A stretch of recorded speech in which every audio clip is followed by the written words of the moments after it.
Hello दोस्तों, आज हम क्लास 10 सीबीएसई के हिंदी मीडियम का लेक्चर नंबर कौन सा देख रहे हैं? थर्ड देख रहे हैं, जो कि विलोपन विधि सिखाएगा। ठीक है दोस्तों, हम क्या देखेंगे इसमें? विलोपन विधि देखेंगे। ठीक है दोस्तों, विलोपन विधि बड़ी आसान विधि है। ठीक है दोस्तों, इसे इंग्लिश में बोलते हैं एलिमिनेशन मेथड। ठीक है दोस्तों, ये क्लास 10 के लिए बड़ी आसानी से सीखेंगे। ये आपके लिए समीकरण दिए हैं, ठीक है ना। अब देखो कैसे सॉल्व करते हैं विलोपन विधि से। इससे पहले वाली वीडियो में मैंने आपको दोस्तों प्रतिस्थापन विधि बता दिया है। जी हाँ दोस्तों, ठीक है दोस्तों, आज आपके अरुण भैया आपको बताएंगे विलोपन विधि। ठीक है दोस्तों, बड़ी आसानी से सीखेंगे। ठीक है ना, चाहे आप कोई भी बोर्ड के हो, चाहे सीबीएसई हो, चाहे आप स्टेट बोर्ड के हो। ठीक है दोस्तों, अब देखते रहिए, ठीक है ना, और मुस्कुराते रहिए लाइफ में। ठीक है दोस्तों, अब देखिए क्या करना है, इसको सॉल्व करते हैं, हम हल करते हैं। दिया है समीकरण दिए, क्या क्या x प्लस वाई पहले लिख लेना और लिखना है समीकरण नंबर 1। ठीक है ना दोस्तों, लिख लिए। फिर 2x माइनस 3y, ये एनसीईआरटी का क्वेश्चन है। ठीक है दोस्तों, और समीकरण नंबर 2। ठीक है दोस्तों, अब क्या करेंगे? अब करना क्या है, हमने क्या, अब देखो जो प्रतिस्थापन विधि थी दोस्तों, उसमें क्या हो रहा था, उसमें क्या है, हम तीसरा समीकरण बना रहे थे। ये क्या है दोस्तों, हमारा विलोपन विधि है। और विलोपन विधि में क्या करते हैं दोस्तों, हम विलोपन विधि में किसी एक चर को बराबर कर लेते हैं। तो देखो इसके लिए हमने एक मेथड बनाई है। क्या करते हैं, हम इसमें लिखेंगे, हम लिखते हैं इधर समीकरण 1 में 2 का गुणा तथा समीकरण 2 में 1 का गुणा करने पर। ठीक है दोस्तों, ये लिख लिया हमने। अब देखते हैं हम इसको। ठीक है ना दोस्तों, अब देखेंगे आप क्या देखना है हमने इसको। समीकरण क्या है हमारे पास, x plus y equal to 5, समीकरण नंबर 1। ठीक है ना दोस्तों, फिर क्या है 2x minus 3y equal to 4, समीकरण नंबर 2। ठीक है दोस्तों, हमारे पास ये आ गया।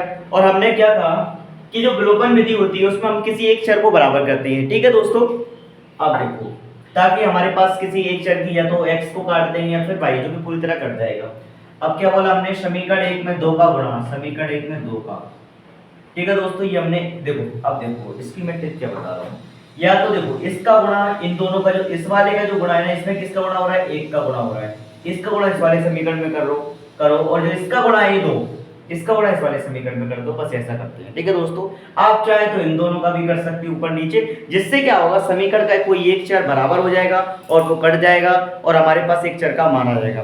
ठीक है दोस्तों, अब देखिए समीकरण 2 में किसका, 1 का गुणा। अब देखते हैं, अब इसको हम क्या करते हैं, इधर सॉल्व करते हैं। ठीक है दोस्तों, अब हम यहाँ पे हल करेंगे।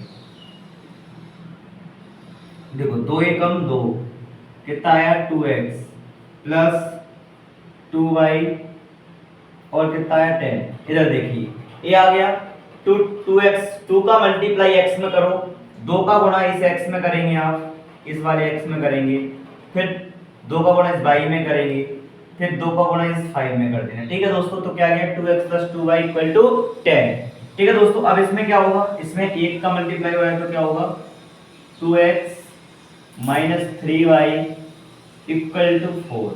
अब देखो आ गया।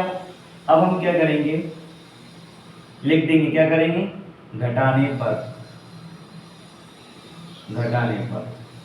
लिखा। अब हम घटा रहे हैं, तो ये प्लस का है तो माइनस का, ये माइनस का है तो प्लस का, ये प्लस का है तो माइनस का। समझ रहे हैं आप, इससे ये कैंसिल हो जाएगा। इधर कितना हो गया, अब देखो 2y और 3y, 2y और 3y कितना होगा, 5y, 10 में से 4 जाएगा तो 6, ये मल्टीप्लाई में तो टाइम आ जाएगा डिवाइड में, तो ये किसका मान आ गया दोस्तों, ये y का मान आ गया। समझ गए, इतना समझ गए दोस्तों। ठीक है ना, अब देखते हैं अब क्या करना है। अब हम इधर लिखते हैं y का मान, अब देखो जब भी किसी एक चर का मान आ जाए, y का मान आ गया, अब y का मान आप या तो इस वाले समीकरण में रख दो या इस वाले समीकरण में रख दो, चाहे आप समीकरण 1 में रखो दोस्तों, चाहे समीकरण 2 में रखो, और आपके पास x का मान दिया जाएगा। ठीक है दोस्तों, तो y का मान समीकरण 1 में रखने पर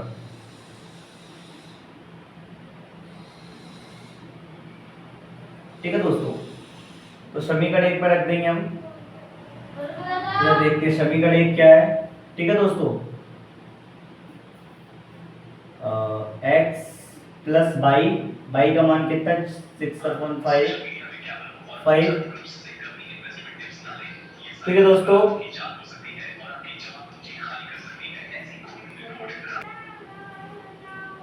ठीक है दोस्तों, अब हम क्या करेंगे दोस्तों कि y का मान समीकरण 1 में रख देंगे।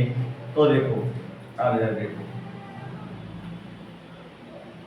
y का मान क्या कि समीकरण 1 में रख देंगे, तो y का, अब देखो समीकरण 1 क्या है, x plus y equal to 5। x y का मान कितना है 6/5 और 5। ठीक है दोस्तों, अब क्या करेंगे, प्लस का इधर जाएगा तो माइनस का आ जाएगा, तो 5 माइनस 6/5, इसका मल्टीप्लाई इसमें करो दोस्तों, कितना आएगा 25। 25 6 और 5, 25 में से 6 गया तो दोस्तों कितना आ जाएगा 19, तो 19/5 ये आ गया दोस्तों। ठीक है ना, तो हमारे पास x और y का मान आ गया। जब भी दोस्तों विलोपन विधि को आप सॉल्व करेंगे तो मैंने क्या बोला, सबसे पहले क्या करेंगे, आप किसी एक चर को बराबर कर लेंगे। जब वो चर को आप बराबर कर लेंगे दोस्तों, तो वो क्या होगा, पूरी तरह से कट जाएगा। जब एक चर पूरी तरह कट जाएगा, जैसे कि यहाँ पे x कट गया, क्या बचा y, तो y का मान आ जाएगा। जब किसी y का मान आ जाए, x का मान आए, किसी एक का मान आ जाए, तो जिसका मान आ गया उसको समीकरण में रख दो, तो दूसरे चर का भी मान आ जाएगा। ठीक है दोस्तों, इसी तरह हम विलोपन विधि को करते हैं। अब इसके बाद मैं आपके लिए नेक्स्ट क्वेश्चन लेके आऊंगा। ठीक है दोस्तों,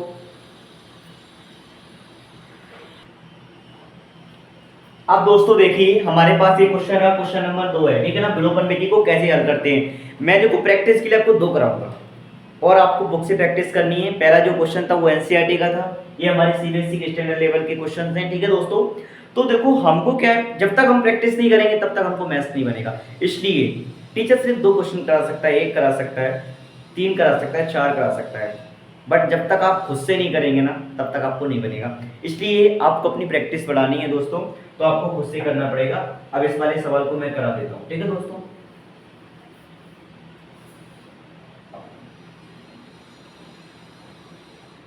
अब देखो क्या है, हमारे पास दिया है समीकरण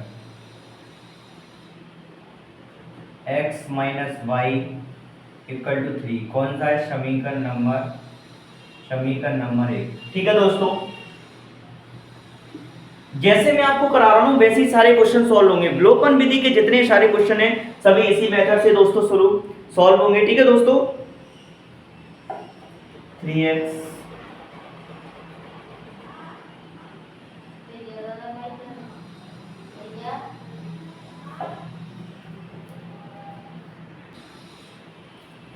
ठीक है दोस्तों, अब देखिए ये कौन सा है दोस्तों, समीकरण नंबर ये 2 है दोस्तों, ये समीकरण नंबर 2 है। ठीक है दोस्तों, अब क्या करेंगे हम दोस्तों, इसमें वही मैंने आपको बताया, पहले हम लिख लिए समीकरण 1 है, समीकरण 2, फिर क्या करते हैं दोस्तों, हम किसी एक चर को बराबर लाते हैं, या तो इसको ले आएंगे या इसको ले आएंगे।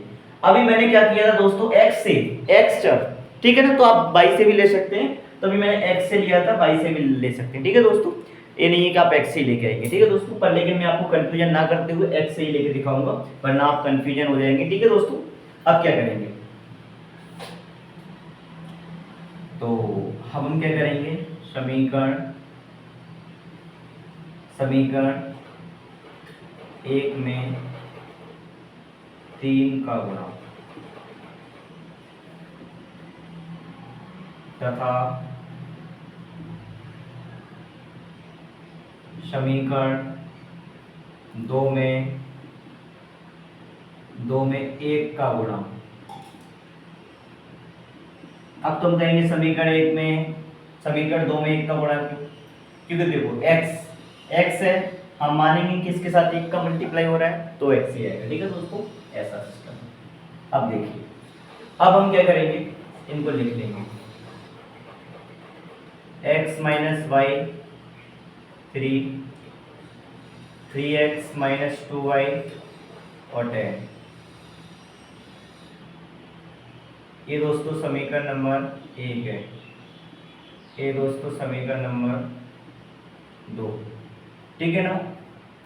अब दोस्तों इसमें किसका मल्टीप्लाई करने को बोला है, समीकरण 1 में 3 का और समीकरण 2 में 1 का, ठीक है दोस्तों। ये चीज आपको समझनी है, ठीक है ना दोस्तों। अब देखो बड़ा आसान हो जाएगा सॉल्व करना, यही कर लेते हैं। क्या आएगा 3x माइनस 3y और 3 तरफ 9, ये कितना आएगा 3x माइनस 2y और 10 और 10। अब देखो आप ही देख लीजिए, ये दोनों बराबर हो गए। देखो अब ये कट जाएंगे जब हम इनको घटाएंगे, तो यही सिस्टम है, समझ गए ना बात को। बस कि किसी एक चर को क्या करना है, बराबर करना है।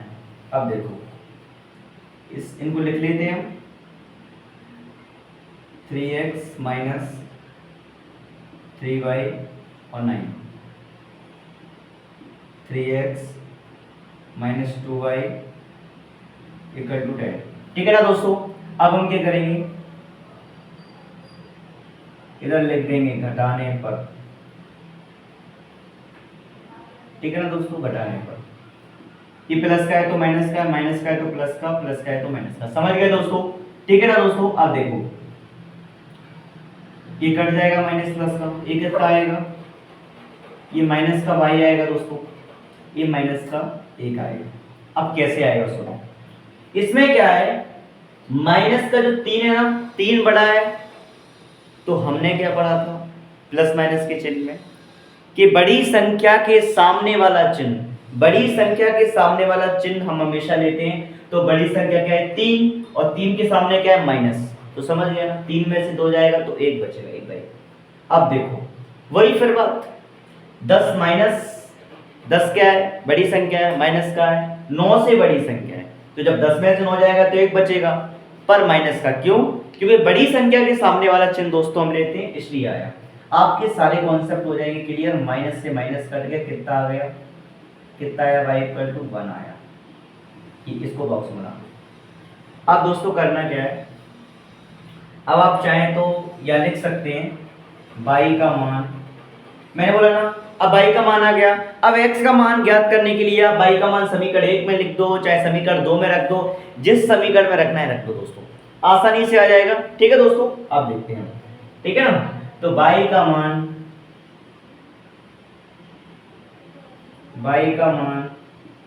समीकरण 1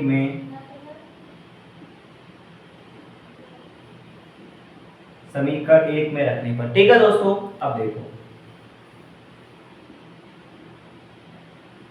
y का मान समीकरण 1 में रखने पर, 1 x y का 1 3, ये माइनस का इधर जाएगा तो x का मान कितना आ गया 4। लो दोस्तों समझ गया आप, y का मान 1 आ गया, x का मान 4 आ गया, ठीक है दोस्तों। तो दोस्तों ये चीज आपको समझना है हमेशा, क्या समझना है कि माइनस प्लस में मिस्टेक हो जाती है स्टूडेंटों से, तो ये माइनस प्लस को क्या करना है, बचाना है, ठीक है दोस्तों, समझ गए आप, ठीक है ना। अब इसके बाद दोस्तों मैंने आपको 2 क्वेश्चंस करा दिए हैं, बाकी की आप करेंगे प्रश्नावली 3.3 का, जो कि हमारे एनसीईआरटी का है, ठीक है ना दोस्तों, ठीक है। इसके बाद और मेथड्स देखने के लिए इसी तरह आप हमारे यूट्यूब चैनल पर बने रहिए, ठीक है दोस्तों।